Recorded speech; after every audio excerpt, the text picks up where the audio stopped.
का हमारे प्लेटफॉर्म पे जितने वेरियस एग्ज़ाम होते हैं, चाहे वो आपके स्टेट पीएससी हो या तो वन डे एग्ज़ाम हो या तो एसएससी हो, रेलवे हो, कोई सा भी कॉम्पिटिटिव एग्ज़ाम हो, उसमें हिस्ट्री जो पोर्शन है, इतिहास का पोर्शन, वो मैं कवर कराऊंगी। वो रिवीजन मोड पे होगा, यानी कि हम बहुत डिटेल में किसी चीज़ के बारे में बात नहीं करेंगे, हम रिवीजन मोड पे देखेंगे। तो हमारा जो सेशन चलेगा वो रिवीजन मोड पे होगा, जिसमें वन लाइनर जो आपका क्वेश्चन है उस टाइप से हम सॉल्व करेंगे। लेकिन इसका यह अर्थ नहीं कि जो इम्पॉर्टेंट ना हो वो भी हम डिस्कस नहीं करेंगे। जो चीज़ें, जो बैटल्स हो गई या जैसे गवर्नर जनरल वाला जो पोर्शन हो गया, वहाँ से मैं स्टार्ट करूँगी टॉपिक को। तो जो इम्पॉर्टेंट होगा उसमें, ठीक है, जिसके पीछे बहुत सारे एक सीक्वेंस जुड़ा होगा, वो मैं बिल्कुल डिस्कस करूँगी। जिसमें का आज पहला हमारा होगा एंग्लो मराठा वॉर, ठीक, यानी कि आंग्ल मराठा युद्ध, इसके बारे में हम डिस्कशन करेंगे। तो ये जो पोर्शन रहेगा और इसी प्रकार के जो कुछ पोर्शन रहेंगे जिसमें हम पूरी डिटेल जानेंगे, ठीक, तो उसको तो हम डिटेल में जानेंगे। उसके अलावा कई चीज़ें वन लाइनर क्वेश्चंस के फॉर्म में रहेंगी, ठीक है, जिसमें आपको बहुत ज़्यादा कुछ पढ़ने की ज़रूरत नहीं रहेगी, पॉइंट टू पॉइंट उसमें पढ़ना रहेगा। तो वो भी स्टार्ट होगा। लेकिन उसके पहले मैंने सोचा है कि आज हम यहाँ से एंग्लो मराठा वॉर से स्टार्ट करते हैं। बहुत ही इंपॉर्टेंट टॉपिक है और बहुत ध्यान से समझने की कोशिश करिएगा, आपको हर चीज़ समझ में आएगी। जो भी डाउट हो, जो भी कुछ समझ में ना आए या कुछ आपको फीडबैक देना हो, आप प्लीज़ कमेंट करके मुझे फीडबैक ज़रूर दीजिएगा, ठीक है। तो बिना देरी किए अब हम स्टार्ट करते हैं आज का हमारा सेशन, ठीक है। तो सबसे पहले हम क्वेश्चन देख लेते हैं, जो वन लाइनर क्वेश्चन आते हैं, ठीक है, उसको देख लेते हैं थोड़ा सा। चलिए, सबसे पहले मैंने लिखा है कि प्रथम आंग्ल मराठा युद्ध कब हुआ था, ठीक है। प्रथम आंग्ल मराठा युद्ध कब स्टार्ट हुआ था, when was the first Anglo Maratha war started. तो इसका आंसर क्या आ जाएगा, इसका आंसर होगा 1775, ठीक है, 1775, 1775 से लेके 1782 तक, यानी कि 1775 से 1782 तक आपका क्या था, एंग्लो मराठा वॉर चला था, ठीक है, जिसे हम क्या कहते हैं, आंग्ल मराठा युद्ध कहते हैं। चलिए, ये प्रथम आंग्ल मराठा युद्ध था। इसके आप नाम से ही समझ सकते हैं, आंग्ल और मराठा, यानी कि इंग्लिश और जो मराठा थे, ठीक है, मराठा साम्राज्य का इंग्लिश के साथ, ब्रिटिश के साथ जो युद्ध हुआ उसके बारे में हम पढ़ रहे हैं, ठीक है। तो टोटल 3 युद्ध हुए थे, ठीक है, टोटल 3 एंग्लो मराठा वॉर हुए थे, फर्स्ट, सेकेंड और थर्ड। तो उसका सीक्वेंस हम देखेंगे, उसके पीछे की हम पूरी कहानी देखेंगे। उसके बाद नेक्स्ट क्लास जो होगा उसमें हम गवर्नर जनरल के बारे में बात करेंगे। तो वो वाली क्लास रिवीजन मोड वाली होगी, यानी कि वन लाइनर वाली होगी, ठीक है। इसमें क्या है, ये पूरा एक सीक्वेंस चला था, first Anglo Maratha war, second, then third, ठीक है। तो इसलिए हम इसे डीप में पढ़ेंगे, ठीक है, बहुत सारा पोर्शन इसमें कवर होगा। और उसके बाद फिर हम नेक्स्ट क्लास में गवर्नर जनरल या दूसरे बैटल्स के बारे में पढ़ेंगे, ठीक है। तो चलिए, प्रथम एंग्लो मराठा वॉर या आंग्ल मराठा वॉर कब हुआ था, 1775 से स्टार्ट हुआ था और कब तक चला था, 1782 तक, ठीक है। पुरंदर की संधि कब हुई थी, देखिए डिटेल में हम पूरा इसमें बात करेंगे, ठीक है। अभी हम क्वेश्चन के फॉर्म में थोड़ा सा क्वेश्चन देख लेते हैं। तो चलिए, पुरंदर की संधि यानी कि किस वर्ष में हुई थी, इसमें पूछा जा रहा है, यानी कि ट्रीटी ऑफ पुरंदर, ठीक है, ध्यान दीजिएगा, ट्रीटी ऑफ पुरंदर किस वर्ष में हुई थी इसकी बात की जा रही है। तो वो है 1776 में, 1776 में। अगर आप सीक्वेंस पे ध्यान दें तो देखिए, प्रथम आंग्ल मराठा युद्ध स्टार्ट कब से हुआ, मैंने लिखा है 1775 से, और उसके 1 वर्ष बाद क्या हुआ, पुरंदर की संधि हुई थी। उसके 1 वर्ष बाद, यानी वो वॉर चल ही रहा है, वो बैटल, वो वॉर जो है वो चल रहा है, क्योंकि वो 75 से 82 तक था। तो जस्ट उसके 1 साल बाद क्या हुआ है, पुरंदर की संधि हुई है, ट्रीटी ऑफ पुरंदर जिसे हम कहते हैं, ठीक। उसके बाद प्रथम पेशवा कौन थे, क्वेश्चन क्या है, प्रथम पेशवा कौन थे। तो प्रथम पेशवा थे आपके बालाजी विश्वनाथ, ठीक, बालाजी विश्वनाथ भट्ट जिसे हम कहते हैं, ठीक है, बालाजी विश्वनाथ भट्ट, ठीक, या बालाजी विश्वनाथ कहिए आप। चलिए, तो मराठा से आपको लगेगा कि मराठा है तो आपने तो छत्रपति के बारे में सुना है, छत्रपति शिवाजी सुना है, ठीक है। तो छत्रपति ही होते थे पहले, जो मराठा साम्राज्य का जब स्थापना हुई थी, ठीक है, छत्रपति शिवाजी बहुत सारे छत्रपति थे। तो ये जो एक पोस्ट था, ठीक है, वो सबसे ऊपर था। छत्रपति का जो पोस्ट था, उनका जो दायित्व था, उनका जो रोल था, वो सबसे ऊपर था, ठीक है। उनके नीचे पेशवा आते थे। पेशवा भी एक मिनिस्ट्री थी, वो उनके नीचे आती थी, लेकिन ठीक है। लेकिन क्या हुआ, टाइम के साथ साथ, समय के साथ साथ क्या होता गया, छत्रपति का जो ओहदा था वो कम होता गया और पेशवा का ओहदा क्या है, वो बढ़ते गया, ठीक है। धीरे धीरे वो बढ़ते गया। तो उसी सीक्वेंस में जो पहले पेशवा थे, ठीक है, जो सबसे पावरफुल पहले पेशवा थे, वो कौन थे, बालाजी विश्वनाथ, ठीक है। तो बालाजी विश्वनाथ ने क्या किया था, जो पेशवा है उसकी पावर यहाँ से स्टार्ट हुई थी बढ़ जाना, और छत्रपति की पोस्ट उस टाइम क्या हो गई, इससे नाम मात्र की रह गई, जिसे हम नॉमिनल कहते हैं, ठीक है। नॉमिनल पावर थे वो छत्रपति के पास, और जो रियल हो गए वो क्या थे, पेशवा हो गए, ठीक है। तो प्रथम जो पेशवा थे वो कौन थे, बालाजी विश्वनाथ। इनके टाइम से ही पेशवा का जो पोस्ट है वो हेरिडिटरी हो गया, यानी कि पुत्र होंगे फिर वो बनेंगे, उनके पुत्र होंगे वो बनेंगे, ठीक है। तो एक हेरिडिटरी पोस्ट बन गया बालाजी विश्वनाथ के टाइम से पेशवा की पोस्ट जो थी, ठीक है। प्रथम पेशवा कौन थे, उसी सीक्वेंस में बालाजी विश्वनाथ। अभी हम डिटेल में बात करेंगे, ठीक है, स्टोरी यहाँ जानेंगे, अभी हम सिर्फ क्वेश्चन फॉर्म में देख रहे हैं। तो चलिए, प्रथम पेशवा कौन थे, यहाँ पेशवा की बात की जा रही है इसलिए बालाजी विश्वनाथ आएंगे, ठीक है। सालबाई की संधि कब हुई थी, ट्रीटी ऑफ सालबाई कब हुई थी, सालबाई की संधि 1782। अब आप ध्यान दीजिए, 1775 से प्रथम आंग्ल मराठा युद्ध स्टार्ट हुआ, 76 में क्या हुआ, पुरंदर की संधि हुई, और 1782 में, यानी कि ध्यान दीजिए यहाँ पे 1782 में ये वॉर खत्म हो रहा है, ये युद्ध खत्म हुआ, ठीक है। उसी टाइम 82 में हुई है, तो ये बहुत ही कॉमन सेंस की बात है, यानी कि इस संधि से क्या हुई होगी, इस संधि से युद्ध की समाप्ति हुई होगी, ठीक है। यानी ये युद्ध समाप्त कब हुआ होगा, ट्रीटी ऑफ सालबाई से, ठीक है। ट्रीटी ऑफ सालबाई की संधि से यह युद्ध समाप्ति की ओर आई, ठीक है। अब क्या लिखा है, द्वितीय आंग्ल मराठा युद्ध 1775 से 82 तक फर्स्ट मराठा युद्ध चला, फर्स्ट एंग्लो मराठा युद्ध, ठीक है। आंग्ल मराठा युद्ध और आंग्ल मैसूर युद्ध में कंफ्यूज मत होइएगा, ठीक है। दोनों अलग अलग चीज़ें हैं, उसके बारे में भी बात की जाएगी। अभी हमारा टॉपिक आज का क्या है, एंग्लो मराठा वॉर, ठीक है। द्वितीय आंग्ल युद्ध कब स्टार्ट हुआ, तो इसका उत्तर हो जाएगा 1803 से 1805 तक ये चला था, ठीक है। अब यहाँ पे क्वेश्चन दिया होता है कब स्टार्ट हुआ है, तो उसमें 4 ऑप्शन दिए होते हैं, जिसमें क्या है, स्टार्टिंग ईयर बस लिखा होता है, ठीक है। लेकिन मैं आपको बता दे रही हूँ कि कब से कब तक वो चला था। आपको स्टार्टिंग अगर पूछेगा तो आपको ये वाला लिखना है, ठीक है। 1803, 1775 से फर्स्ट, 1803 से आपका क्या आ गया, द्वितीय आंग्ल मराठा युद्ध शुरू हुआ 1803 से। चलिए, 6th नंबर का क्वेश्चन क्या बोल रहा है कि मिलान करें, ठीक है, प्रथम, द्वितीय और तृतीय, इसी का ईयर आपको मिलाना है। तो प्रथम आंग्ल मराठा युद्ध, फर्स्ट एंग्लो मराठा वॉर कब हुआ, अभी हमने देखा 1775 से 82, तो क्या इसका उत्तर सेकंड है या इसका उत्तर यहाँ है, हाँ, तो ये इस पे आ जाएगा, ठीक है। द्वितीय आंग्ल मराठा युद्ध, अभी हमने देखा द्वितीय आंग्ल मराठा युद्ध कब हुआ, 1803 से लेकर 5 तक, तो 1803 से लेकर 5 तक ये हुआ।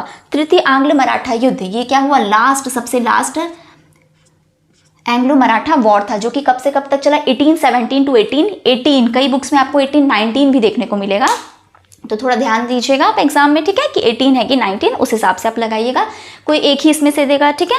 तो नॉर्मली हम यही पढ़ते आए हैं, बहुत सारे बुक्स में हम 17 से 18 ही देखा है, ठीक है।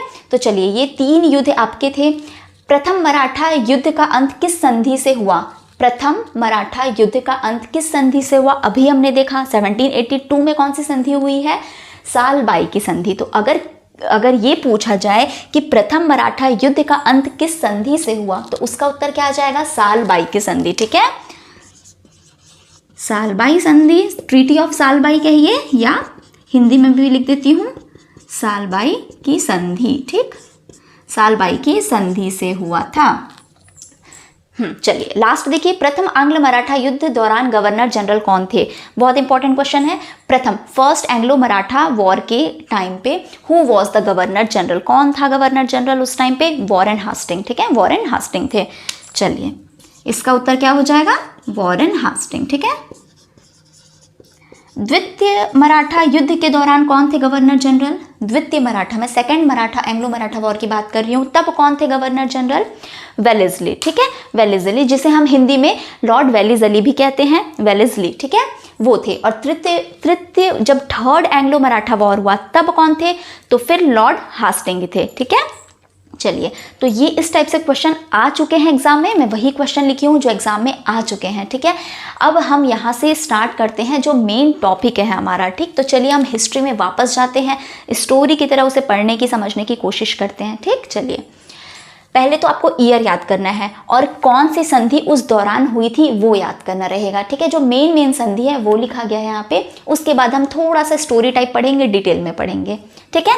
चलिए, पहला मैंने क्या लिखा है कि फर्स्ट एंग्लो मराठा वॉर कब हुआ था, 1775 से 1782 तक हुआ था। सूरत की संधि, पुरंदर की संधि और सालबाई संधि, 3 ट्रीटी इसमें की गई थी। कहा जाता है, यह कहा जाता, अगर पूछा जाए कि किस संधि से शुरुआत हुई थी, किस संधि, कौन सा संधि कारण था प्रथम आंग्ल मराठा युद्ध का, अगर कारण पूछा जाए तो उसका आंसर क्या हो जाएगा, जो सबसे पहले आएगा ऑब्वियसली वही उसका कारण होगा, है ना। तो सूरत की संधि, देखिए इसका ईयर 1775, 1776 में एक साल बाद क्या होगा, पुरंदर की संधि, ठीक। और लास्ट किससे होता है आपका, सालबाई की संधि से, ठीक है। तो सीक्वेंस याद कर लीजिए, शुरुआत किससे हुई थी इसकी, सूरत की संधि से, ठीक है। सूरत की संधि से इसकी शुरुआत हुई थी और अंत किस पे हुआ, सालबाई की संधि से अंत हुआ, ठीक। इसलिए ईयर दोनों का सेम है, 75 जहां से स्टार्ट हुआ वहां सूरत की संधि हुई, जहां खत्म हुआ वहां सालबाई की संधि हुई, ठीक। बीच में जस्ट एक साल बाद कौन सा हुआ, पुरंदर की संधि हुई 1776 से। तो इससे आपको क्या क्या चीजें समझ में आई, पहला तो किसके किसके बीच में हुआ था, इंग्लिश, ब्रिटिश और मराठा के बीच में, ठीक है। ईयर आपको याद हुआ 75 से 82 तक 3 संधि हुई। 75 जो रीजन था वो क्या था आपका, सूरत की संधि, ठीक है। Treaty of Surat was the reason for first Anglo Maratha war, जो कब हुआ था 1775 में। अगर वही रीजन है, वही कारण है, तो शुरुआत भी वहीं से हुई होगी, उसी साल से। जस्ट एक साल बाद क्या होता है, पुरंदर की संधि 76 में। फिर आखिरी में क्या होता है, सालबाई की संधि। तो इससे भी बहुत सारे क्वेश्चंस आपके कवर हो जाते हैं, ठीक, कि शुरुआत किस संधि से हुई, अंत किस संधि पे हुई, ठीक। चलिए नेक्स्ट हम देखते हैं जो द्वितीय था, यानी कि सेकंड एंग्लो मराठा वॉर, वो कब हुआ, 1803 से 1803 से लेके 1805 तक चला था वो युद्ध, ठीक है। इसमें कौन सी संधि हुई थी, बसीन की संधि, ये रीजन था इसका, ठीक है। बसीन की संधि वॉज द रीजन, ये ट्रीटी जो था ये रीजन था सेकंड एंग्लो मराठा वॉर का। ये कब हुआ, 1802। अगर ये रीजन है तो फिर से क्या होगा, यही रीजन है तो ये स्टार्टिंग में ही होगा, ठीक। तो ये एक्चुअली 1802 में हो गया था और फिर वॉर कब स्टार्ट हुआ, 1803 में स्टार्ट हुआ है, ठीक है। और कब तक चला था ये, 1805 तक, ठीक। तो उस बीच और क्या हुआ है, देवगांव की संधि, ठीक है। 2 संधि इसमें आपको पढ़ना है। एक तो 1802 में हो गई थी बसीन की संधि, ठीक है, पहले ही हो गई थी, जिसके वजह से फिर द्वितीय वॉर स्टार्ट हुआ, ठीक है, second Anglo Maratha war start हुआ। और बीच में उसमें क्या हुआ, देवगांव की संधि हुई थी 1803 में, ठीक है। 1803 में ही देवगांव की संधि हुई थी। तो इसमें 2 संधि हुई थी, ठीक, बसीन और देवगांव की संधि 1803 टू 1805, ठीक। चलिए थर्ड एंग्लो मराठा वॉर, ठीक है, थर्ड और लास्ट जो एंग्लो मराठा वॉर था, जिसके बाद मराठा साम्राज्य का खात्मा हो गया, मराठा साम्राज्य पूरी तरीके से हट चुके थे, ठीक है। वो कौन सा वॉर था, थर्ड एंग्लो मराठा वॉर, जो कब हुआ, 1817 टू 1818 तक, ठीक है। 1817 से 1818 जिसे हम पिंडारी युद्ध भी कहते हैं, पिंडारी वॉर भी कहते हैं। मराठा साम्राज्य का दमन हो गया। इस वॉर से मराठा साम्राज्य का पूरी तरीके से दमन हो गया, डिक्लाइन ऑफ मराठा एम्पायर, ठीक। चलिए, तो इस तरीके से आप एक बार थोड़ा सा नजर डाल दीजिए इनके ईयर पे और कौन कौन सी संधि हुई थी उस पे। चलिए ठीक है, तो क्या अब हम अपनी स्टोरी के ऊपर बढ़ें कि किस तरीके से स्टार्ट हुआ, किस तरीके से सारा सीक्वेंस जो था उस पर हम आगे की ओर बढ़ते हैं, ठीक है। चलिए, तो जो मराठा साम्राज्य था बहुत विशाल साम्राज्य बन गया था, ठीक है ना, जिस तरीके से मुगल का दमन हो रहा था और उसी प्रकार से इसका उदय हो रहा था मराठा साम्राज्य का, ठीक है। ब्रिटिश को पता था कि इनको हराना मुश्किल है, ब्रिटिश को पता था कि उनका जो जगह है उनसे छीनना, ठीक है, बहुत मुश्किल है, क्योंकि मराठा एम्पायर बहुत ताकतवर थी, बहुत स्ट्रॉन्गेस्ट थी, ठीक है। छत्रपति शिवाजी के बारे में सबने जाना होगा। हम छत्रपति शिवाजी या जो बाकी मराठा का पोर्शन है, ठीक है, वो हम बाद में 1 लाइनर वाले क्विज में पढ़ेंगे, ठीक है, जो 1 लाइनर वाली क्लास होगी उसमें पढ़ेंगे। अभी यहाँ पे एंग्लो मराठा वॉर के बारे में बात हो रही है, इसलिए हम जो छत्रपति वाला पोर्शन है वो हम अभी छोड़ देते हैं। हम आएंगे सीधा कहाँ से युद्ध कैसे प्रारंभ हुआ उस स्टोरी के बारे में आएंगे, ठीक है। तो उसके लिए हमें पेशवा के बारे में पढ़ना है, ठीक है, पेशवा के बारे में हमें पढ़ना है। प्रथम पेशवा कौन हुए, क्या बताया था मैंने, बालाजी विश्वनाथ, ठीक। तो चलिए मैं लिख देती हूँ बालाजी विश्वनाथ पहले। हिंदी और इंग्लिश दोनों में नाम तो सेम ही है, इसलिए मैं अभी इसमें इंग्लिश में ही लिख रही हूँ, ठीक है। उम्मीद है आपको कोई भी दिक्कत नहीं होगी क्योंकि नाम तो सेम है सब में, बालाजी विश्वनाथ, ठीक। चलिए ये कौन थे, यहाँ से हम फर्स्ट पेशवा, पहले पेशवा कब से कब तक था, 1713 से 19, ठीक है, 1713 से 1719 सॉरी। इनके बेटे कौन थे, बालाजी विश्वनाथ अगर प्रथम पेशवा है। अब इसके बाद मैंने क्या बताया, वो हेरिडिटरी पोस्ट था, ठीक है। तो बालाजी विश्वनाथ के पुत्र जो कि क्या हुए, बाजीराव, ठीक है, बाजीराव प्रथम जिन्हें हम कहते हैं बाजीराव प्रथम, ठीक है। ये कब से कब तक हुए, 1720 से 1740 तक, ठीक है। बाजीराव प्रथम इनके पुत्र थे, किसके पुत्र थे, बालाजी विश्वनाथ के पुत्र थे बाजीराव प्रथम, जो 1720 से 1740 तक इन्होंने राज किया, ठीक है। बाजीराव बहुत ही कॉम्पिटेंट, बहुत ही शानदार साहसी पेशवा थे, ठीक है। इनके टाइम पे बहुत सारा जो एम्पायर था, मराठा एम्पायर ने अपना फैलाव किया, ठीक है, बहुत सारा उन्होंने क्षेत्र जीता था, ठीक है। बाजीराव के जो पुत्र थे, बाजीराव के पुत्र थे बालाजी बाजीराव, ठीक है। थोड़ा सा नाम कंफ्यूजिंग होगा बट प्रैक्टिस से बिल्कुल याद हो जाएगा, ठीक है। और रघुनाथ राव जिसे हम रघुबा भी कहते हैं, ठीक है। कई जगह रघुबा भी लिखा होगा, वो रघुनाथ राव ही हैं, ठीक। तो चलिए हमने अभी क्या देखा, बाजीराव यही वो थे जिन्हें गोरिल्ला टेक्निक कहते हैं ना, गोरिल्ला टैक्टिक्स, वो आता था बाजीराव को, ठीक है।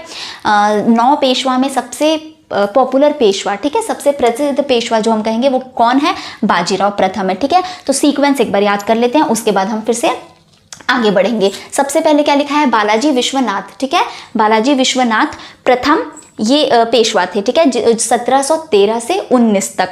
अब बाजीराव प्रथम आते हैं 1720 से 1740 तक, ठीक है। उसके बाद उनके 2 पुत्र थे, एक हो गया बालाजी विश्वनाथ, दूसरे हो गए बाजीराव, ठीक। उसके बाद उनके पुत्र कौन हुए, 2 पुत्र हुए, समझिए, ठीक है, बालाजी बाजीराव और रघुनाथ राव। अब किसे बनाया जाता है अगला पेशवा, अगर इनके 2 पुत्र हैं तो उसमें फिर किस पुत्र को बनाया जाता है अगला पेशवा, तो वो थे बालाजी बाजीराव को, ठीक है। रघुनाथ राव को क्या कर दिया जाता है, कंसीडर नहीं किया जाता है। किसे किया जाता है, बालाजी बाजीराव को कंसीडर किया जाता है, ठीक है। बालाजी बाजीराव तीसरे पेशवा हुए। अच्छा देखिए, जो ये मराठा था वो मराठा में ना एक्चुअली थे अलग अलग रीजन में, ठीक है। इनके 5 अथॉरिटीज़ थे अलग अलग रीजन में, मराठा साम्राज्य का अलग अलग रीजन में और भी अथॉरिटीज़ थी, तो टोटल 5 थी। एक तो पेशवा हो गई पुणे में, ठीक है, तो पुणे में एक पेशवा हो गई, गायकवाड़ हो गए बड़ौदा में, ठीक है, गायकवाड़ हो गए बड़ौदा में, एक भोसले थे, होलकर थे और सिंधिया थे, ठीक है। तो इस प्रकार 5 हो गए, ठीक है। एक बार रिपीट कर देती हूँ मैं, गायकवाड़ बड़ौदा के, भोसले नागपुर के, होलकर इंदौर के, सिंधिया ग्वालियर और पेशवा पूना, ठीक है। तो ये 5 इनके क्या थे, एसोसिएट्स थे, ठीक है। अब देखिए हम यहाँ तक आ गए हैं कि बालाजी बाजीराव इनके पुत्र थे और रघुनाथ राव, जिसमें से किसे कंसीडर किया जाता है, बालाजी बाजीराव को कंसीडर किया जाता है। तो ये तीसरे पेशवा थे, ठीक है, जिन्हें हम और क्या कहते हैं, नाना साहेब, ठीक है, नाना साहेब प्रथम, नाना साहेब प्रथम। बालाजी बाजीराव को ही और क्या नाम कहा जाता है, दिया जाता है, नाना साहेब प्रथम। हुआ क्या, 3rd बैटल ऑफ पानीपत जब हुआ, पानीपत की तीसरी युद्ध जब हुई थी, तीसरी लड़ाई जब हुई थी, उसमें क्या हुआ था, अहमद शाह अब्दाली, ठीक है, इसके अगेंस्ट थे बालाजी बाजीराव, ठीक है। मराठा साम्राज्य की पहली ऐसी हार हुई थी, इतनी बुरी तरीके से हार हुई थी, जिसमें बालाजी बाजीराव के एक और भाई थे, ठीक है, मतलब बाजीराव के ही बेटे जो लगेंगे, तो बालाजी बाजीराव के ही एक और भाई थे, ठीक है, विश्वनाथ, उनका और इनके ही पुत्र का, ठीक है, बालाजी बाजीराव के ही पुत्र का, दोनों की उसमें मृत्यु हो गई थी, ठीक है, बैटल ऑफ पानीपत में, 3rd बैटल ऑफ पानीपत में। इस सदमे की वजह से, ठीक है, ये जो इतनी बुरी तरीके से हार हुई थी, बहुत सारा उनको अपना एम्पायर लॉस करना पड़ा, ठीक है, ब्रिटिश बोल रही हूँ, अहमद शाह अब्दाली के लिए, ठीक है। तो इस हार से इतने ज़्यादा वो चिंता में थे कि 6 महीने के अंदर ही उनकी मृत्यु हो गई। अब जब इनकी मृत्यु अचानक हुई, उसके बाद क्या होता है, उसके बाद रघुनाथ राव जो कि पहले से ही गद्दी पर बैठने के लिए, पेशवा बनने के लिए वो कब से लगे हुए थे, ठीक है, उन्हें ये लगता है कि अब इसके बाद, ठीक है, मेरे भाई के जाने के बाद गद्दी तो मुझे ही मिलेगी, पेशवा तो मैं ही बनाया जाऊंगा, उनको ये लगता है। लेकिन ऐसा नहीं होता है।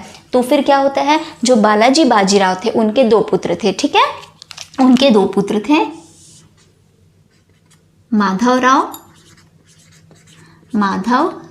या माधवराव प्रथम भी हम इन्हें कहते हैं, ठीक है, माधवराव प्रथम भी हम इन्हें कहते हैं। उसके अलावा एक और इनके बेटे थे नारायण राव, ठीक। चलिए, तो देखिए बालाजी बाजीराव अब गद्दी पे बैठने के लिए, पेशवा की जो गद्दी है, पेशवा का जो ओहदा है, उस पे बैठने के लिए कौन कौन आ गया उसमें लड़ाई में? तो देखिए रघुनाथ राव, जिनको लग रहा था कि उनको ही दर्जा मिलेगा। उसके अलावा कौन थे? बालाजी बाजीराव के पुत्र थे माधवराव, ठीक है, ये बड़े बेटे थे, ये छोटा बेटा था, ठीक है। तो पहला किसको मिला? माधवराव को मिला, ठीक है। किसको प्रायोरिटी दी गई? माधवराव को। तो इसका मतलब है जो दूसरा पेशवा था, इनके अलावा फिर बालाजी बाजीराव के बाद का पेशवा, ठीक है, वो किसको मिला? कौन बना? माधवराव बने, ठीक है। तो माधवराव का जो ईयर था वो कब से कब तक था? 1761 से 1772 तक, ठीक है। 1761 से 1772 तक था। इनका हम बाद में देखेंगे, ठीक है।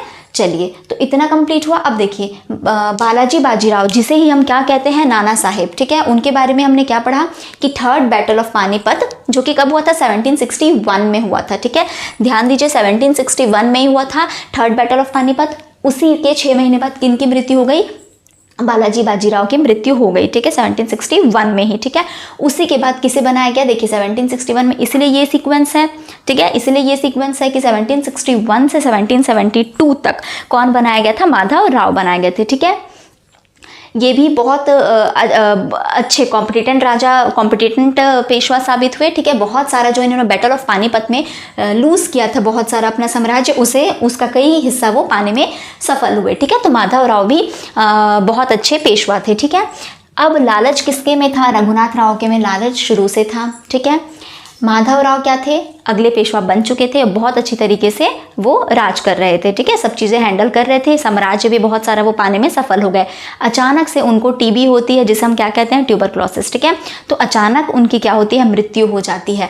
लेकिन रघुनाथ राव की वो हरकत जानते थे, ठीक है, कि रघुनाथ राव कब से, मतलब रघुनाथ राव के क्या हुए? चाचा हुए, ठीक है।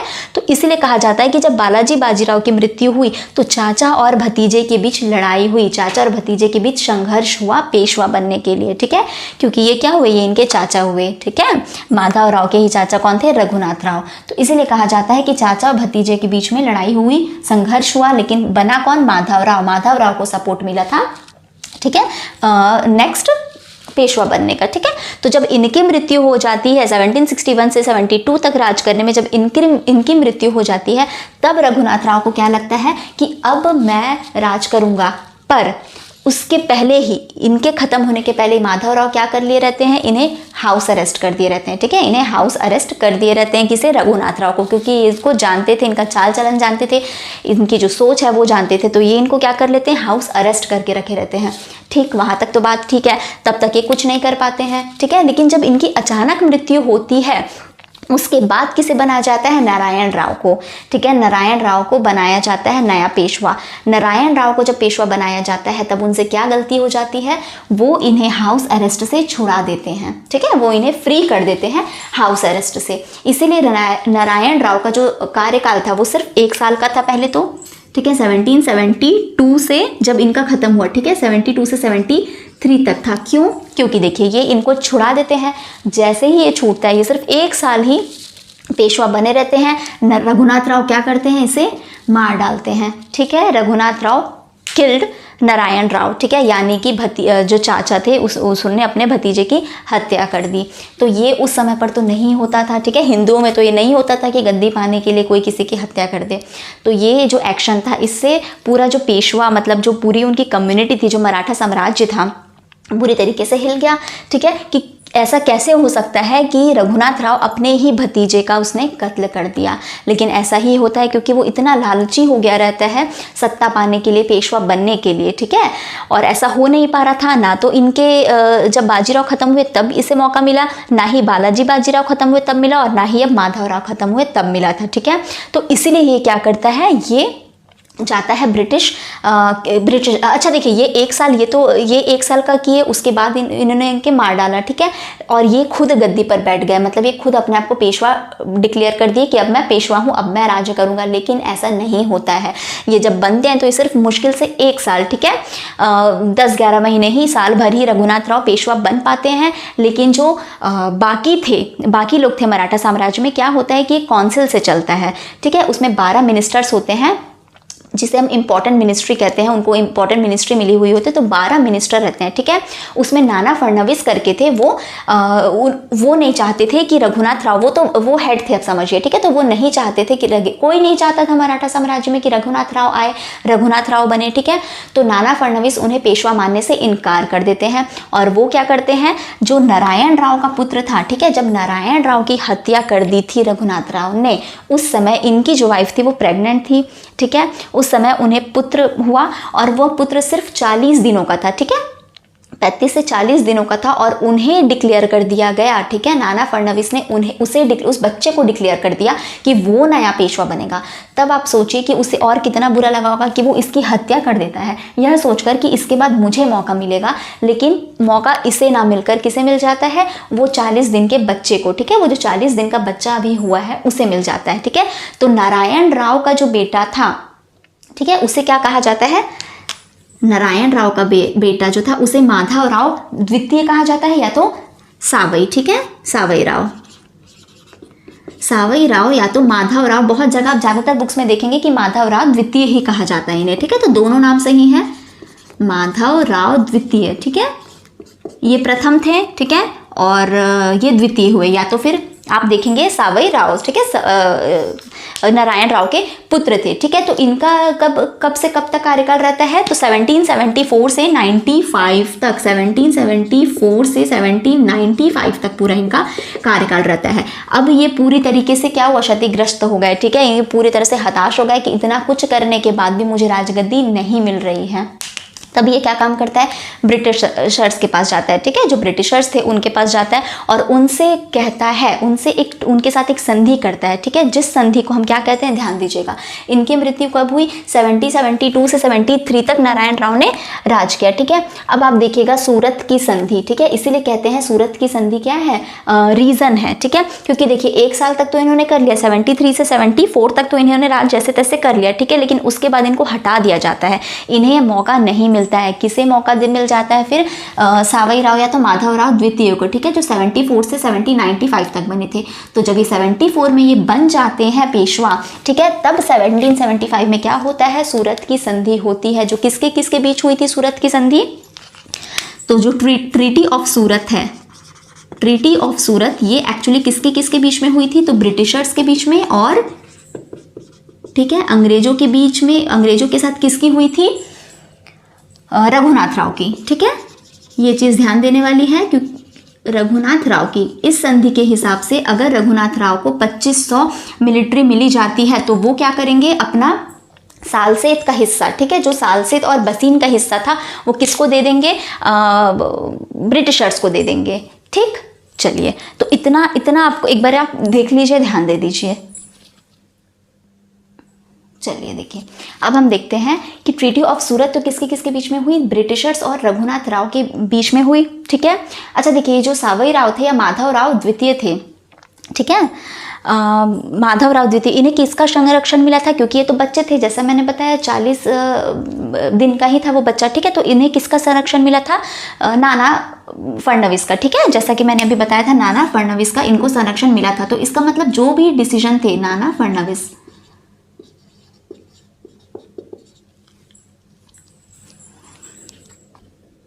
ठीक, नाना फडणवीस, ठीक है। चलिए, तो ये जो भी डिसीजन लेना था उस टाइम पे बोलने के लिए तो कौन थे, माधवराव द्वितीय थे, लेकिन एक्चुअल में जो भी लेना रहेगा डिसीजन, जो भी कार्य रहेगा वो कौन करेगा, नाना फडणवीस करेंगे। और इनके अलावा 11 अदर मिनिस्टर्स भी थे, ठीक है। तो इन पूरे जो काउंसिल है उसे हम क्या कहते थे, पूरे काउंसिल को क्या कहते थे, बार भाई काउंसिल। ठीक है, पूरे काउंसिल जो 12 मिनिस्ट्री का ये काउंसिल हुआ उसे हम क्या कहते थे, बार भाई काउंसिल कहते थे।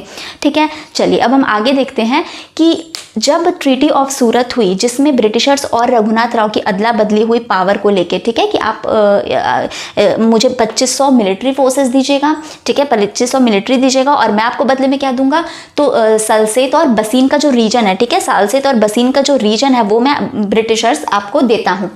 ये संधि हुई थी। ये कहाँ हुई थी, जो बॉम्बे काउंसिल था, ठीक है, जो ईस्ट इंडिया कंपनी का ही बॉम्बे काउंसिल था, उसने ये संधि कर ली। जो बॉम्बे काउंसिल था, ठीक है, जो बॉम्बे काउंसिल था ब्रिटिशर्स का ही, उसे क्या लगता है उन्होंने तो ये ट्रीटी कर दी, ठीक है, लेकिन जब वॉरेन हास्टिंग तक ये बात पहुंचती है, ठीक है, जब वॉरेन हास्टिंग जो कि कलकत्ता काउंसिल में थे और गवर्नर जनरल थे उस टाइम पे, ठीक है, वॉरेन हास्टिंग, उनको पता चलती है तो ये इसे स्वीकारने से मना कर देते हैं। ठीक है, ये इसे स्वीकार नहीं करते हैं कि मेरे एब्सेंस में आप बिना मेरे परमिशन लिए आप किस तरीके से आपने ये संधि किया इनके साथ, रघुनाथ राव के साथ, ठीक है, किस तरीके से आपने संधि किया, ये कह देते हैं। लेकिन क्या होता है उसी टाइम पे फिर जो बाकी के मराठा थे, जो किसके नेतृत्व में थे, अब माधवराव द्वितीय या तो आप बोलिए नाना फडणवीस के, ठीक है, तो मराठा एम्पायर का युद्ध होता है किसके साथ, ब्रिटिशर्स के साथ। ठीक है, जिसे ही हम क्या कहते हैं, फर्स्ट एंग्लो मराठा वॉर, जो किसकी वजह से हुआ, ट्रीटी ऑफ सूरत की वजह से, क्योंकि वो भी रघुनाथ राव को नहीं मानते थे। ठीक है, तो रघुनाथ राव किसके साइड थे, ब्रिटिशर्स इनके फेवर में थे। ठीक है, तो उनकी लड़ाई होती है किसके साथ में, मराठा एम्पायर के साथ में, जिसमें कि मराठा एम्पायर की मराठा एम्पायर जीत जाता है और ब्रिटिशर्स की हार होती है। ठीक है, तो इससे इनको समझ में आ जाता है कि अभी भी मराठा एम्पायर क्या है, पावरफुल है। ठीक, इसी से नाराज कौन हो जाते हैं, वॉरेन हास्टिंग, कि बिना मेरे परमिशन के आपने किस तरीके से ट्रीटी ऑफ सूरत साइन किया था। ठीक है, जबकि इनकी फर्स्ट वॉर में हार हो चुकी है, ब्रिटिशर्स की फर्स्ट वॉर में हार हो चुकी है। चलिए उसके आगे की हम कहानी देखते हैं। अब जब फर्स्ट वॉर हो चुका, यानी कि माधव राव के अगेंस्ट कौन थे, ब्रिटिशर्स और रघुनाथ राव। ठीक है, तब क्या होता है, वडगांव में एक्चुअली ये वॉर हुआ रहता है, जिसमें कि बैटल हुआ रहता है वडगांव में, जिसमें कि ब्रिटिशर्स हार गई रहती है, जैसा कि मैंने आपको बताया। इसी सीक्वेंस में कुछ और लड़ाई भी जारी रहती है, छोटे मोटे बैटल्स होते रहते हैं। ठीक है, इसी सीक्वेंस में जो कब तक चलते हैं, जो कि हाँ देखिए, अब नेक्स्ट क्या था आपका, पुरंदर की संधि। ठीक है, तो नेक्स्ट क्या आ जाता है आपका, ट्रीटी ऑफ पुरंदर जिसे हम कहते हैं। उसके बाद पुरंदर की संधि के बाद उस 1776 में जो पुरंदर की संधि हुई है, उसके बाद साल बाई की संधि होती है 1782 में। ठीक है, इसमें क्या होता है, एट लास्ट छोटे मोटे बैटल्स इस पूरे साल में ना चलते ही रहते हैं। ठीक है, जब कौन रहता है, माधवराव द्वितीय या नाना फडणवीस आप कहिए, उनके सेशन में ये चलते रहता है। तब जाके लास्ट में साल बाई की संधि होती है। ठीक है, उससे क्या होता है, वॉरेन हास्टिंग भी अपना कुछ कंडीशंस रखते हैं और मराठा भी कुछ कंडीशंस रखते हैं, दोनों संधि में साइन करते हैं। ठीक है, एक दूसरे के बाद पक्ष ये समझते हैं, मान लेते हैं उस चीज़ को, और ये लड़ाई फिर वहीं समाप्त हो जाती है। तो कहा जाता है कि फर्स्ट जो एंग्लो मराठा वॉर था वो जीता कौन था, मराठा जीते थे। परंतु क्या होता है, वडगांव का जो बैटल है वो जीता था मराठाओं ने। ठीक है, जो पूरा एक वॉर होता है ना, जो पूरा ये वॉर था वो एक्चुअली किसी एक के फेवर में नहीं था, क्योंकि दोनों ने बाद में उसमें साइन किया था। तो ट्रीटी ऑफ सालबाई उसका अंत होता है। ठीक है, 1782 में। ठीक है, जिसमें ये लिखा जाता है कि 20 साल तक हम ऐसा कुछ नहीं करेंगे और बहुत पीसफुली अब रहेंगे। ठीक है, बहुत शांतिपूर्वक रहेंगे, और ऐसा ही होता है। 20 साल तक अब कोई भी किसी प्रकार का मनमुटाव नहीं रहता है। ठीक है, तो 1782 तक तो सब ठीक रहता है। अब बात कहाँ आती है, 1803 में। ठीक है, तो 1803 में क्या होता है, देखिए आगे की स्टोरी क्या होता है। 1782 में सालबाई ट्रीटी हमने देख लिया। अब 1796 में, ठीक है, 1796 में जब 7 साल हो जाते हैं, तब क्या होता है, जो रघुनाथ है, रघुनाथ को एक्चुअली ये बोल दिया जाता है सालबाई की संधि में कि अब हम ब्रिटिशर्स भी ये मान लेते हैं कि हम रघुनाथ राव को साइड कर देंगे। ठीक है, मराठा भी नहीं चाहते थे, वो तो बिल्कुल इनको बॉयकॉट कर रहे थे। ठीक है, इन्हें बिल्कुल नहीं चाहते थे कि ये पेशवा बने। तो ब्रिटिशर्स भी रेडी हो जाते हैं कि ठीक है, हम इसे पेशवा नहीं बनाएंगे, और इनको 3 लाख सालाना 3 लाख का पेंशन, ठीक है, 3 लाख का पेंशन देंगे, इनको साइड कर देंगे, इनको हटा देंगे। ठीक है, तब ये क्या कहते हैं कि ठीक है, मेरे पुत्र को लेकिन आप पेशवा बना देना। ठीक है, इनका ये डिमांड रहता है, मेरे पुत्र को बना देना। तो चलो ठीक है, ऐसा हो जाता है कि चलो ठीक है। तो ट्रीटी ऑफ सालबाई में कई कंडीशंस ऐसे होते हैं जो ब्रिटिशर्स भी मानते हैं और मराठा भी मानते हैं। ठीक है, सॉरी मैं थोड़ा सा वो हो गया। ये कहते हैं इनका पुत्र, रघुनाथ राव का पुत्र, ठीक है। रघुनाथ राव का पुत्र कौन होता है? बाजीराव द्वितीय। बाजीराव द्वितीय पहले कौन थे? देखिए यहाँ पे लिखा है ना, बाजीराव प्रथम, उनके पुत्र बालाजी बाजीराव थे, ठीक है। उसके बाद का ये सीक्वेंस है। अब रघुनाथ राव के, ठीक है। रघुनाथ राव का पुत्र कौन हुआ? बाजीराव द्वितीय। बाजीराव द्वितीय ये इनका पुत्र था, ठीक है। किसका? रघुनाथ राव को। तो जीते जी इनको तो पेशवा बनने का मौका नहीं मिला, परंतु इनके पुत्र को, बाजीराव द्वितीय को, इनको मौका मिल गया और ये लास्ट पेशवा थे, यानी कि सबसे आखिरी पेशवा थे। बिल्कुल इनकम्पिटेंट, बिल्कुल भी मतलब इनमें कोई पेशवा वाले गुण नहीं थे, ठीक है। अपने मतलब समझिए पिता के जैसे, क्योंकि पिता को क्या था? लालच था सत्ता की, ठीक है। पेशवा बनने का उनको लालच था। तो बाजीराव द्वितीय को हम पेशवा तो बना देते हैं, लेकिन उनका किसी को सपोर्ट नहीं मिलता है, ठीक है, क्योंकि ये किसके पुत्र थे? रघुनाथ राव के पुत्र थे, ठीक है। चलिए, तो इतना हमने देख लिया। इनका कार्यकाल कब से कब तक का था? तो 1796 से 1818, 1796 से 1818, ठीक है। बाद में रिवाइज भी करेंगे। 1796 से 1818 तक था, ठीक है। हाँ,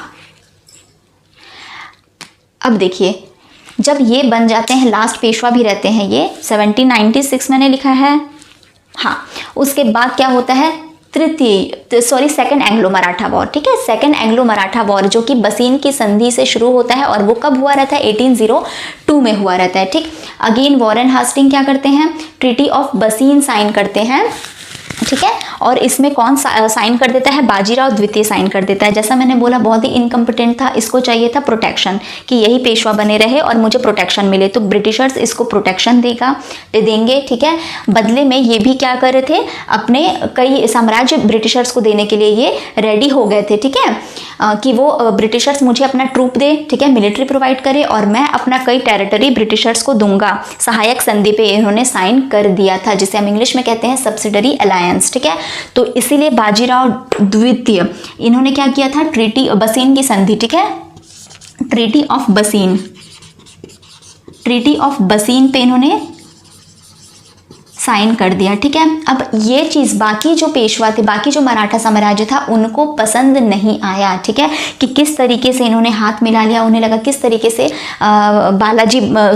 से बाजीराव द्वितीय ने ब्रिटिशर्स के साथ हाथ मिला लिया, उनके साथ बसीन की संधि उसने साइन कर ली 1802 में, ठीक है, साइन कर ली, जो कि बाकी लोगों को पसंद नहीं आई। कौन बाकी में? सिंधिया थे, ठीक है। कौन कौन थे उसमें से? सिंधिया थे और भोसले थे। तो जो सिंधिया और भोसले थे उनको ये संधि पसंद नहीं आई और वो इस ट्रीटी के खिलाफ जाकर ब्रिटिशर से वो युद्ध करने लगे, ठीक है। तो ब्रिटिशर से उनकी इसी युद्ध को क्या कहा जाता है? सेकंड एंग्लो मराठा वॉर, ठीक है। इसी युद्ध को क्या कहा जाता है? तो ये तो है तो मराठा और ब्रिटिशर्स का ही, ठीक है, लेकिन ये क्या था? बाजीराव टू अपने आप को अलग कर लिए थे, ये जाके मिल गए थे ब्रिटिशर्स के साथ, मतलब इन्होंने साइन कर लिया था बसीन की संधि पे, ठीक है, जो कि कब हुआ था? 1802 में। उसके बाद क्या हुआ? जैसा कि मैंने आपको बताया कि सिंधिया और भोसले ये एक्सेप्ट नहीं किए इस ट्रीटी को, और इस वजह से सेकेंड वॉर होता है। उस टाइम पे सेकेंड वॉर जब होता है तो उस टाइम पे कौन थे गवर्नर जनरल? उस टाइम पे हेस्टिंग नहीं थे, वेलेस्ली थे, ठीक है, उस टाइम पे वेलेस्ली थे, ठीक, ना कि हेस्टिंग। ये चीज आप ध्यान रखिएगा। चलिए, इसी बीच क्या होती है? दो ट्रीटी साइन की जाती है। ट्रीटी ऑफ बसीन तो हो गया 1802 में, ठीक है, जो कि कारण बनता है ब्रिटिशर्स। अब देखिए इसमें हार हो चुकी है, ठीक है। प्रथम जो युद्ध था, प्रथम जो एंग्लो मराठा था, उसमें जीत हो जाती है मराठा की, लेकिन जो दूसरा था, ठीक है, जो दूसरा था उसमें क्या होता है? ये हार जाते हैं, मराठा साम्राज्य हार जाता है, ठीक है। तो इसमें क्या क्या आता है? अलग अलग संधि की जाती है, यानी कि भोसले उनके साथ संधि की जाती है, देवगांव की संधि, और सिंधिया, ठीक है, इनके साथ क्या किसकी संधि की जाती है? सुरजी अंजन गांव की संधि, ठीक है, सुरजी अंजन गांव की संधि सिंधिया के साथ की जाती है। दोनों का ईयर क्या है वो याद रख लीजिएगा, 1803 में। उसके अलावा राजघाट की संधि 1805 में होती है, 1805 में होती है राजघाट की संधि, जो कि किसके? राजघाट, ये किसके साथ होती है? होलकर्स के साथ, ठीक है, ये किसके साथ होती है? होलकर्स के साथ।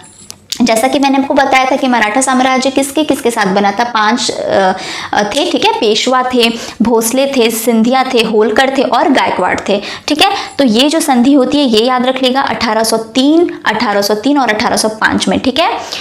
DSR ऐसे आप याद कर सकते हो। तो देवगांव जो कि भोसले, सुरजी अंजनगांव जो कि सिंधिया, राजघाट जो कि होलकर के साथ 1805 में होती है और इसमें हार हो जाती है मराठा की और वो इस संधि में साइन करते हैं और वो रेडी हो जाते हैं सब्सिडरी एलियंस के लिए, ठीक है। चलिए ये तो हो गया सेकंड। हमने क्या देखा, द्वितीय आंग्ल मराठा युद्ध, ठीक है, जो कब से कब तक चला, 1803 से 1805, ये 3 संधियों के साथ चला। अब इसमें आप देख सकते हो किस तरह सब अलग अलग बढ़ गए हैं, सब अलग अलग क्या हो रहा है, ट्रीटी साइन कर रहे हैं, ठीक है। तो इनका पावर जो था वो बंटने लग गया था, ये आपस में ही लड़ने लगे थे अब, ठीक है। कोई किसी के साथ रेडी नहीं था आपस में ही।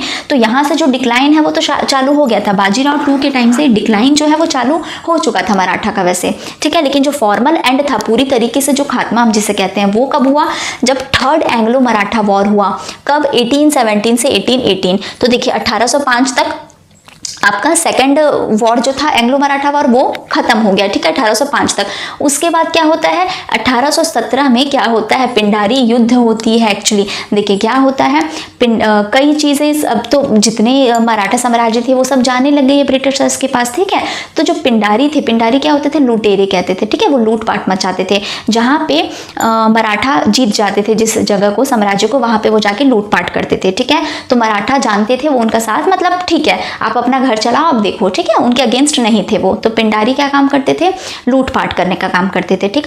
अब जबकि मराठा एम्पायर बहुत कम हो गया था, सिमट के रह गया था, ब्रिटिशर्स का ज़्यादा था साम्राज्य, ठीक है। तो उनका क्या हो गया था, घर नहीं चलता था, ठीक है। मतलब वो उनका लॉस हो गया था पिंडारी वालों का, वो किस तरीके से करते, ठीक है। तो और ब्रिटिशर्स इधर परेशान थे, जितनी भी लूटपाट पिंडारी करते थे, एक तो वैसी कम हो चुकी थी, उसमें भी क्या कर रहे थे ब्रिटिशर्स, उससे परेशान थे और उन्होंने क्या चलाया फिर, anti Pindari campaign. Anti Pindari campaign मतलब उनको खात्मा करने का, पिंडारियों को खात्मा करने का कैंपेन चलाया था, ठीक है। तो ये भी हम गवर्नर जनरल वाले में पढ़ेंगे कि किसने ये काम किया था, ठीक है। कौन सा गवर्नर जनरल, पिंडारियों के अगेंस्ट कैंपेन उसने चलाया था, ठीक है।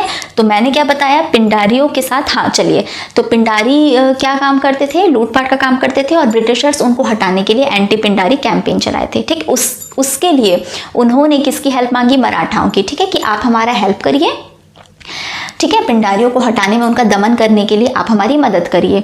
अब कहीं ना कहीं वो तो उससे इमोशनली अटैच थे ही, ठीक है, पिंडारियों का, क्योंकि वो क्या किसी एक विशेष जाति, विशेष धर्म के नहीं थे, उसमें हिंदू भी थे, मुस्लिम भी थे, मराठा के लोग भी थे उसमें शामिल थे, ठीक है, जो लूटपाट करने का काम करते थे एक्चुअल में, ठीक है। इसलिए वो कहीं ना कहीं कनेक्टेड थे उनसे।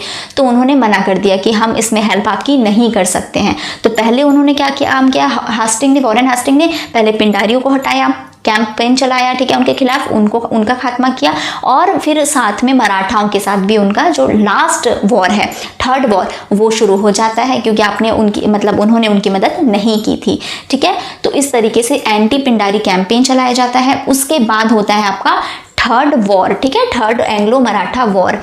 इसका ईयर क्या था, 1817 से 1818 तक, ठीक है, जिसे पिंडारी युद्ध भी कहते हैं। और इसके तहत मराठा साम्राज्य का पूरी तरीके से दमन हो जाता है। तो जिस तरीके से यहाँ पे 3 संधि हुई थी, देवगांव, सुरजी अंजनगांव और राजघाट की, उसी तरीके से यहाँ भी 4 संधि होती है, ठीक है। कितनी संधि होती है, यहाँ पे भी 4 संधि होती है। चलिए तो मैं थोड़ा सा इसे मिटा देती हूँ।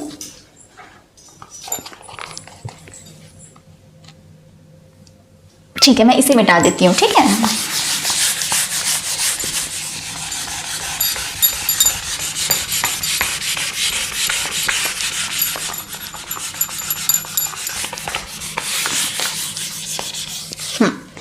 चलिए, तो पहला था नागपुर ट्रीटी, ठीक है, पहला होता है, मान लीजिए नागपुर ट्रीटी, यहाँ पे आपको शायद दिख रहा हो, है ना, नागपुर संधि। ये हम किसके तहत पढ़ रहे हैं, जो लास्ट आपका थर्ड वॉर था उसके तहत पढ़ रहे हैं, नागपुर संधि, ठीक है। उसके बाद आता है आपका ग्वालियर संधि, मतलब जितने साम्राज्य बचे थे, जितने भी उनके गायकवाड़ थे, चाहे भोसले थे, चाहे पेशवा थे, ठीक है, सबकी हार तो अब हो ही गई है, ठीक है। तो इसमें क्या काम करते हैं, सब उनके साथ संधि करते हैं, ठीक है, सब इनके साथ क्या करते हैं, अंग्रेजों के साथ संधि करते हैं, ठीक है। पूना और मंदसौर, लास्ट है आपका मंदसौर, ये 4 हैं मंदसौर, हाँ ठीक है, जिसमें से इंपॉर्टेंट कौन सा है, मंदसौर इंपॉर्टेंट है, पूना इंपॉर्टेंट है, ठीक है, ये दोनों इंपॉर्टेंट है ज़्यादा। चलिए तो एक बार हम इसका ईयर देख लेते हैं। नागपुर ट्रीटी हुई थी 1816 में, ठीक, 1816 में हुई थी। उसके बाद ग्वालियर ट्रीटी जो हुआ था वो 1817 में हुआ था, ग्वालियर वाली ट्रीटी, ठीक है, ग्वालियर की संधि 1817 में हुई थी। 1817 में ही पूना की संधि हुई थी, ठीक है, पूना, इसकी भी संधि 1817। और सबसे लास्ट होता है मंदसौर, यानी कि 1818 में मंदसौर संधि होती है। और देखिए ईयर आप 1817 से 1818, ठीक है, 1817 से 1818 तक ये पूरा खत्म हो जाता है वॉर, ठीक है। इसके बाद क्या होता है, अब ये किसके बीच होता है, होलकर के साथ हुआ रहता है, ठीक है, ब्रिटिश और होलकर के साथ हुआ रहता है। कौन सा वाला, मंदसौर, ठीक है, जो मैंने आपको बताया कि ये इंपॉर्टेंट है। तो ये किसके बीच हुआ रहता है, मंदसौर वाला, ब्रिटिशर्स और होलकर के बीच, ठीक। इसके बाद क्या होता है, पेशवा पूरी तरीके से अपने आप को सरेंडर कर देते हैं, ठीक। लास्ट पेशवा इसलिए किसे कहा जाता है, बाजीराव द्वितीय को, ठीक है। क्या होता है, उनका पूरा दमन हो जाता है और इनका साम्राज्य खत्म हो जाता है, ठीक। तो इसमें आपको क्या क्या देखना है, ईयर देखना है, कौन कब आए थे ये देखना है। अच्छा, उसके बाद क्या होता है, देखिए जब बाजीराव द्वितीय लास्ट पेशवा थे, खत्म हो जाते हैं, पेशवा का पद ही उन्होंने हटा दिया, उनका पावर पूरी की तरीके से खत्म कर दिया, ठीक है। क्यों, क्योंकि इसके बाद एक तो वैसे भी ये हार चुके थे, और क्या होता है कि इनके एडॉप्टेड सन रहते हैं नाना साहेब द्वितीय, ठीक है, बाजीराव के एडॉप्टेड सन रहते हैं नाना साहेब द्वितीय, ठीक, नाना साहेब द्वितीय इनके एडॉप्टेड सन रहते हैं बाजीराव द्वितीय के, ठीक है। इसलिए वैसे भी इनको मानने से मना कर दिया जाता है। इसी कारण ये बाद में क्या करते हैं, 1857 का जो रिवॉल्ट है उसमें पार्टिसिपेट करते हैं, ठीक। आगे आप देखोगे कि 1857 के रिवॉल्ट में नाना साहेब किस तरह से उन्होंने पार्टिसिपेट किया, ठीक है। चलिए तो ये हो गया। एक बार हम जल्दी से एक बार रिवाइज कर लेते हैं। प्रथम सबसे पहला एंग्लो मराठा वॉर कब हुआ था, 1775 से 82, ठीक है। क्या क्या संधि थी वो जल्दी से आप देख लीजिए।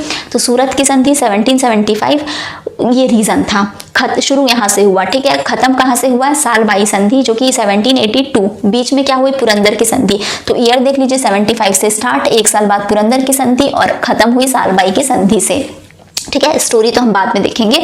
फिर आता है आपका द्वितीय जो कि कब हुआ था, 1803 से 1805। उसका रीजन क्या था, बसीन की संधि थी, ठीक है। उसका रीजन क्या था, बसीन की संधि थी 1802 में जो हुई, ठीक। देवगांव की संधि होती है। उसके अलावा मैंने आपको बताया था यहाँ पे ये तो शुरुआत हुई रहती है, बसीन की संधि शुरुआत हुई रहती है, इसकी वजह से हुई रहती है ना। इस संधि के जब ये हो जाता है ये लड़ाई, उस टाइम पे कौन कौन सी संधि होती है, तो देखिए देवगांव की संधि 1803 में, ठीक है, जो कि भोसले साथ हुई थी। 1803 में सुरजी अंजनगांव जो कि सिंधिया साथ हुई थी, और 1805 में राजघाट जो कि होलकर के साथ हुई थी, ब्रिटिश की संधि, ठीक है।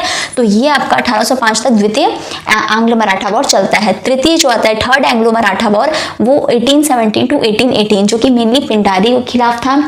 उसमें मराठा भी उनका साथ दिया, इसलिए वो पूरे उनके खिलाफ ब्रिटिशर्स थे, ठीक है। इसके बाद मराठा साम्राज्य का दमन हो जाता है, पेशवा का जो पावर है पूरी तरीके से खत्म हो जाता है, ठीक है। और नाना साहेब को वो हटा देते हैं, पेशवा मानने से इनकार कर देते हैं, और जो पेशवा का पोस्ट था वो सरेंडर कर दिया जाता है। उसे कहाँ भेज दिया जाता है, बिठूल जो कि कानपुर में है, और इसीलिए नाना साहेब कानपुर से ही 1857 के रिवॉल्ट में शामिल हुए थे, ठीक है। तो चलिए ये तो आपने देख लिया, थोड़ा सा सीक्वेंस इसका देख लेते हैं, फिर आज का हमारा सेशन खत्म होगा, ठीक है। बालाजी विश्वनाथ जो कि पहले पेशवा थे, ठीक है, पहले पेशवा थे, उनका पुत्र बाजीराव प्रथम, ठीक है, बाजीराव प्रथम ये बनता है पेशवा, ठीक है।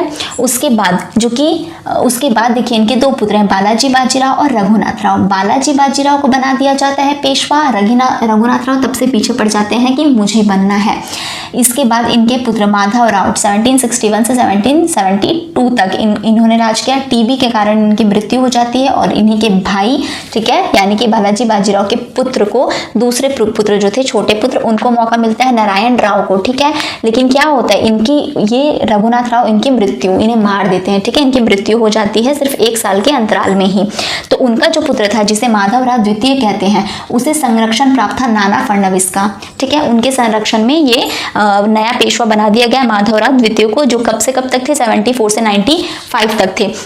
इसके बाद से धीरे धीरे शुरू होता है रघुनाथ राव के वजह से, ये जो ट्रीटी उन्होंने सूरत की ट्रीटी की थी ब्रिटिशर्स के साथ, उसके वजह से पहला आपका एंग्लो मराठा वॉर शुरू होता है। वो सीक्वेंस चलता जाता है और फिर जो लास्ट थे रघुनाथ राव का जो पुत्र था बाजीराव द्वितीय, लास्ट पेशवा थे, ठीक है। ट्रीटी ऑफ बसीन इसने साइन की ब्रिटिशर्स के साथ, उसके वजह से फिर सेकंड वॉर होता है, जिसके साथ क्या क्या संधि की जाती है, देवगांव, सुरजी अंजनगांव और राजघाट की संधि, ठीक है। उसके बाद लास्ट आपका पिंडारियों से मुक्ति के दौरान फिर मराठा साम्राज्य के अगेंस्ट होती है एक बार और, जिसमें फिर मराठा साम्राज्य हार जाता है। तो पहले वाले में मराठा साम्राज्य आप बोल सकते हैं कि जीत जाता है, ठीक, क्योंकि उसमें जो वडगांव का बैटल था वो उन्होंने जीत लिया था। फिर जो लास्ट संधि होती है सालबाई की संधि, उसमें सब एक दूसरे से एग्री कर लेते हैं जो जिसके पॉइंट्स रहते हैं, ठीक है। पर हम बोल सकते हैं कि पहले में किसकी जीत हुई थी, तो मराठा की, बाकी दोनों में हार हुई थी मराठा साम्राज्य की, और तीसरे में पूरी तरीके से वो खत्म हो गया, ठीक। तो चलिए यहाँ पे हमारा जो इंपॉर्टेंट टॉपिक था और ये पूरा स्टोरी वो कंप्लीट होता है, ठीक है। हम मिलेंगे अपने नए लेक्चर में, अगले वीडियो में, जो शायद गवर्नर जनरल पे होगा या तो फिर और बैटल्स के बारे में होगा, ठीक है। उम्मीद करती हूँ आपको ये सेशन पसंद आया होगा, समझ आया होगा। प्लीज़ अपना आप फीडबैक दीजिए, कुछ समझ ना आया हो तो डाउट पूछिए, ठीक। तब मिलते हैं हम अगले वीडियो में, तब तक के लिए टेक केयर, थैंक यू।